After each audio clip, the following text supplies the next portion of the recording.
as you're gearing up to step back into your normal life, if you haven't already done that, I thought I'd just give you 5 quick little triggers, just reminders that are so simple, but these are the 5 things that I personally did. But first step is stand guard at the door of your mind. I got that from my teacher, Jim Rohn. I remember he came to me one day and I was really frustrated. I was saying, I'm working so hard and nothing's really working and I don't understand it. And I was super frustrated. And I remember he came to me and he said, Tony, he said, listen to me. He said, tell me what are you reading? He said, tell me who you're talking to. He said, tell me who you're surrounding yourself with. And I said, well, I'm mostly isolated by myself. And I said, but I'm so frustrated. He said, listen to me. He said, answer this question for me. He said, what happens in the world if, let's say, your worst enemy comes by and drops sugar in your coffee? And I said, well, you'd have sweet coffee. He said, well, what if your best friend, even by accident, drops 1 drop of strychnine? What if it's your brother, your sister, your mother, your father, somebody you love, accidentally drops 1 drop of strychnine? I said, well, then you'd be dead. He goes, that's right. So remember, life is both sugar and strychnine, so watch your coffee. And what he really meant was stand guard at the door of your mind. Because today, we live in a world where the media, they're not bad people, they're good people, but they're companies. And they got to take care of their shareholders. And the only way they win is by getting your eyeballs. And the only way to get your eyeballs in a world where there's so much information is to startle you. And so we're living in a culture of so much fear. So if you're going to take your life back, you got to take into a limited amount of that media and be able to pursue it, not let it pursue you. So what Jim Rohn used to say to me is, he said, Tony, this is your new daily practice. Because this is what I really want to get to you guys here is if you want to keep momentum, if you join me for those few days there, the 5, 6 days or 7, I guess we did for the challenge, or you went immersion with me as well, the key is to get momentum and keep momentum. If you work your tail off to get momentum going and then you drop it, oh my God, you got to start all over again. And so the way you do that is you have a daily practice. It's not like, years ago, I went to a seminar by Jim Rohn and then my life was perfect. It's like I kept immersing myself in all these things, but I also made sure each day I was making some form of progress. And if you want to know what makes people happy, write down progress equals happiness. Think about it. You can achieve everything in the world and still go, is this all there is? You can achieve something and be excited, but for how long? The only way you stay happy and excited is to keep growing. Progress is everything. If you're making progress on your body, progress in your mind, progress in your emotion, you're going to feel happy. When you get there, you feel excited. But again, for how long? A year? No. 6 months, 3 months, 3 weeks, 3 days, 3 hours? Because we're not made to just sit and, be successful. We're made to grow. We're made to, then as we grow, we have something to give. So step 1 is, let's see if you can put a little system standing guard at your mind. And Jim Rohn said to me back then, the number 1 thing you have to do is read 30 minutes a day. So never less than 20 minutes. And I'm not talking about what comes to your phone. I'm not talking about clickbait. I mean a book. I mean something that you pursue. Great ideas are never going to interrupt you. They have to be pursued. And if you don't pursue them, you're going to get what everybody else has, which is all this fear, all this uncertainty, all this stuff that won't work, because everybody's focused on what won't work, what can't happen. Why? Because they're afraid. They're afraid to fail. They're afraid to try and feel like they're not enough. So you got to stand guard of that mind by feeding your mind. Jim Rohn used to say to me, success leaves clues. If you want things to get better, you got to get better. If you want things to change, you got to change. But you got to do it deliberately and consciously. And he used to say to me constantly, he said, Tony, you've got to constantly find a way to feed that mind, something that's got strategy in it, philosophy, something that's going to improve the quality of your life. And if you really learn it, you can help the people you love with the things you learn. And so I got hooked. And so I decided I'm going to read a book a day. I took a speed reading course and I didn't read a book a day, but I read 700 books over the period of 7 years, all in the area of philosophy, physiology, emotion, the things to me that mattered most. And what I really try to do is each day try to use something I learned, not just read, not just let my learning lead to knowledge. Jim used to say, if you let your learning lead to knowledge, you become a fool. If you let your learning lead to action, that's when your life changes. So I started being aware of who was saying what I was taking in. Jim used to say, success leaves clues. If someone's successful, they're not lucky. They're doing something different than you. Figure out what they're doing different. And he said, the first thing is find out what they're reading. Find out what successful people do, what wealthy people read, what happy people read, and read that.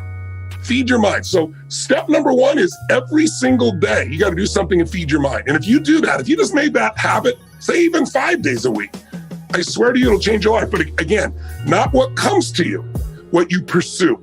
Something that has real value, a strategy that can change the game for your business or your life, a philosophy that can make you more fulfilled or happy, a way to make a difference for the people you love.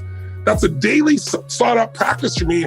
Started when I was 17, I'm now 61. That's why I have the privilege to be able to work with so many people. But most importantly, I've applied these things to me, so I have the life that I want. I don't have a life that I'm promoting to other people. So that's number one. What's number two, real fast? If you really feed your mind every day, feed and strengthen your mind with a 30-minute practice. And by the way, I started out reading all the time, but then I realized I was in my car all the time in those days. And I was like, I'm gonna turn this to a university on wheels. So that was one of the smart things. I invested in myself. And so I'd go down there, and because I invested $300 in 6 takes, I remember Jim Rohn said, repetition is the mother of skill. You hear something once and you kind of understand it. You hear it again, you kind of feel, you hear it enough. He said, listen to stuff every day. Until pretty soon, the things I was hearing in my head were these new thoughts from brilliant people instead of the old thoughts that were basically whatever I'd been around before. And it changed my life. It started to shift me because I fed my mind. But then number two, you got to every day feed and strengthen your body. And you got to do something, even in the middle of COVID, if it's still there, even if it's lockdown, because if you don't take care of your body, it affects your mind, doesn't it? I mean, think about this. What is it that screws up everybody's life? Fear is the number one thing that keeps people from doing what's necessary. And anger and rage, while it can mobilize us, if it becomes part of your life on a regular basis, it destroys it. So how do you balance that out? Well, fear, anger, they're both physical, aren't they? Think about, what do you feel like if you're really, ever been so afraid that your throat got really dry, or you feel this feeling in your gut, right? That's physical. Courage is also physical. Again, courage does not mean you're not afraid. Courage means you're afraid, but you do it anyway, right? It's a way of being in your body. So one of the things that I started doing early on is understanding, and those of you who spent 4 days with me, you know day and night, because we did it, and it's in your body still, how to change the way you feel instantly by a radical change in your body. And so I really want to recommend you do something at least 5 days a week. First thing when you wake up in the morning, it doesn't have to be an hour workout, even 30 minutes. It can be something as little as 5 or 10 minutes, but it's about changing your body so radically. And it's also about developing a simple daily discipline. It's like, I don't negotiate with myself. I tell my brain, I don't go, oh, wait, I'm not ready. Or let me count to 10, or maybe I'll do it tomorrow. That pattern of thinking is what destroys most people's lives and their dreams. You can settle for a life like most people have, or you can create your dreams, but to do it, you need to be able to push yourself. So you need to train yourself in little ways. Or it could be just going and lifting weights, and you're gonna do like 10 minutes of pushing yourself, or a sprint, or a really fast walk, anything. Because when you get your blood pushing, when you push beyond what's comfortable, it develops this determination inside you, this sense of will that you will then use everywhere else. I always say, if you discipline yourself in one area of your life, you're gonna be able to do it even more in other areas. You get momentum. Momentum is everything. So if you train your mind, great, but you got to train your body as well in some way. And I don't care, again, if it's 5 or 10 minutes where you really push yourself, or a full-blown workout, it's got to get there, because when you do that regularly, you're going to find yourself having a better mind. The mind and body can't be separated. They're completely connected. You work on both of them, you're going to have a different world, and you're not going to be shut down. And when other people are like, oh, it can't be done, just move, I'll handle it. It's a different way of being, isn't it? Third key, in order to really believe you can turn things around, you need a role model. And so throughout my life, I looked at different ones. The earliest one I looked for, since I grew up poor and we had no money, and that seemed to be the real issue. My mom left all 4 of my fathers. But as I look back on it, it really wasn't money. They could have had all the money in the world and they still would have fought. But it looked like money. So I thought, wow, if I could make money, my family will never have this pain. So I looked around for role models. And I grew up in a place where there were no financial role models. Everyone was broke. And I was like, who also started with nothing like me and then turned it around and grew and become some humble beginnings. And I saw, Sir John Templeton. Some of you may have heard of him, brilliant man. First billionaire investor, started with nothing. And the way he did it is he saved money and he invested during the darkest times.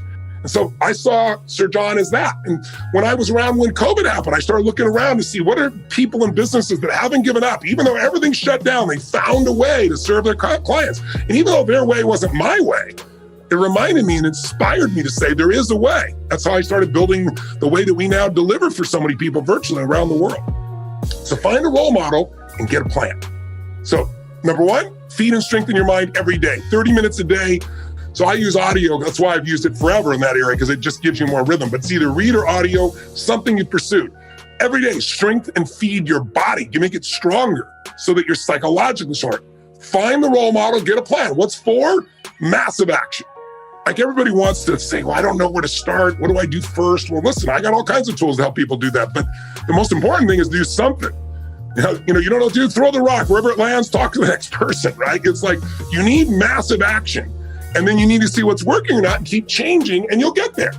Anyone can get to where they want to go as long as they get in motion. But again, it's about momentum. And that's the main reason I came to join you. Last one, step 5, real fast. Give more than you expect to receive. If you are constantly trying to take care of people, give to people. If you're worst time of your life, you can give to people. I promise you, everything will change.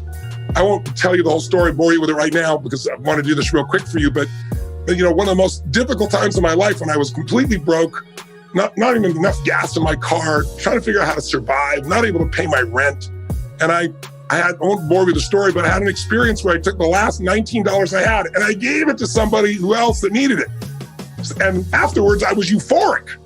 It made no sense, but it was the first time in my life when, people say, I got to get beyond scarcity. You never get beyond scarcity. You got to start beyond scarcity. You got to declare. You got to take the last seed you got and plant them.